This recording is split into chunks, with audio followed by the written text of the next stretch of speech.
తెలంగాణ పారిశ్రామిక అభివృద్ధి ప్రోత్సాహకాలలోని ఎన్ని ఎకరాలు ఉన్నాయి అంటే పారిశ్రామిక అభివృద్ధిని ప్రోత్సహించే లక్ష్యంతోనే దేశంలోని అనేక రాష్ట్రాలు మౌలిక సదుపాయాల సంస్థలు ఏర్పాటు చేసుకున్నాయి. ఇదే తరహాలోనే తెలంగాణ రాష్ట్రంలోని టీజీఐఐసి ఏర్పాటైంది. అయితే దేశంలోని ఇతర సంస్థలతో పోల్చుకుంటే టీజీఎస్ వద్ద అత్యధికంగా సుమారు 1.5 ఎకరాల ల్యాండ్ బ్యాంక్ ఉన్నట్లు సమాచారం. అంటే తెలంగాణ మౌలిక సదుపాయాల సంస్థ ఉంది కదా, టీజీఏ, అది రాష్ట్ర పారిశ్రామిక మౌలిక సదుపాయాల సంస్థ టీజీఐఐసి వద్ద దాదాపుగా 1,50,000 ఎకరాల ల్యాండ్ బ్యాంక్ ఉందన్నమాట. ల్యాండ్ బ్యాంక్ పరంగా చూస్తే తెలంగాణ తర్వాత స్థానాల్లో మహారాష్ట్ర ఎంఐడిసి వద్ద 48,437 ఎకరాలు ఉంది. అలాగే తమిళనాడు సిప్కాట్ దీని దగ్గర 48,198 ఎకరాలు ఉన్నాయన్నమాట. వీటితో పాటు ఏపీ, గుజరాత్, కర్ణాటక, ఉత్తరప్రదేశ్, రాజస్థాన్, మధ్యప్రదేశ్, హర్యానా రాష్ట్ర పారిశ్రామిక మౌలిక సదుపాయాల సంస్థ గణనీయమైన ల్యాండ్ బ్యాంకులు కలిగి ఉన్నాయి. అంటే ఫస్ట్ ప్లేస్లో తెలంగాణ ఉంది, తర్వాత మహారాష్ట్ర ఉంది, తర్వాత తమిళనాడు ఉన్నాయి. ఆ తర్వాత ఏపీ, గుజరాత్, కర్ణాటక, యూపీ, రాజస్థాన్, ఎంపీ, హర్యానాలు వస్తాయి. మేడ్చల్ సిద్దిపేట జోన్లోనే ఏకంగా 42,430 ఎకరాల భూమి ఉందన్నమాట.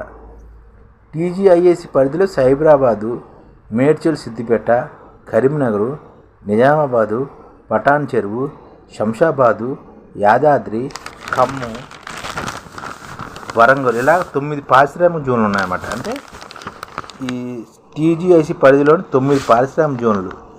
ఇందులోని ఒక్కోటి ఏంటి చూస్తే సైబరాబాద్ పారిశ్రామిక జోన్, మేడ్చల్ సిద్దిపేట, కరీంనగర్, నిజామాబాద్, పటాన్ చెరువు, శంషాబాద్, యాదాద్రి, ఖమ్మం, వరంగల్ ఇలా 9 పారిశ్రామిక జోన్లు ఉన్నాయి.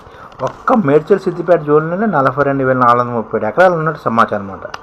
ఇదిలా ఉంటే ఇండియన్ ఇన్ఫ్రాస్ట్రక్చర్ ల్యాండ్ బ్యాంక్ లెక్కల ప్రకారం తెలంగాణలో 41,613 ఎకరాల్లోని ఐటీ పరిశ్రమలు ఏర్పాటయ్యాయన్నమాట. తెలంగాణలో 71,613 ఎకరాల్లోని ఐటీ పరిశ్రమలు ఏర్పాటయ్యాయి. వీటిలో 53,550 ఎకరాల్లో ఐటీ అనుబంధ సేవలు చెందిన సంస్థలు ఉన్నాయి.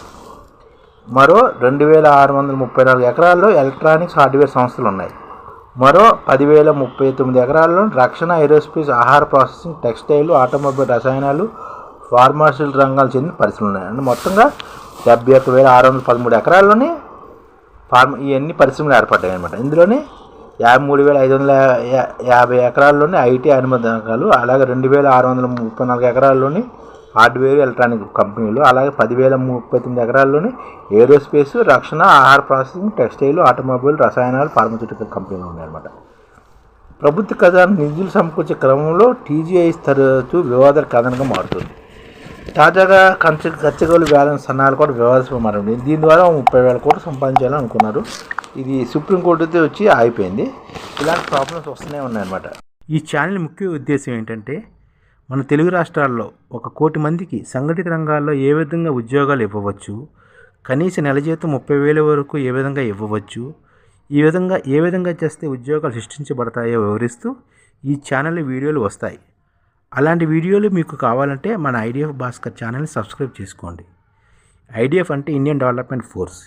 ఈ వీడియోలు చూసిన తర్వాత మీకు నచ్చితే లైక్ చేయండి, మీ ఫ్యామిలీ మెంబర్స్కి షేర్ చేయండి, మరియు మీ ఫ్రెండ్స్కి షేర్ చేయండి. Thank you. నమస్కారం.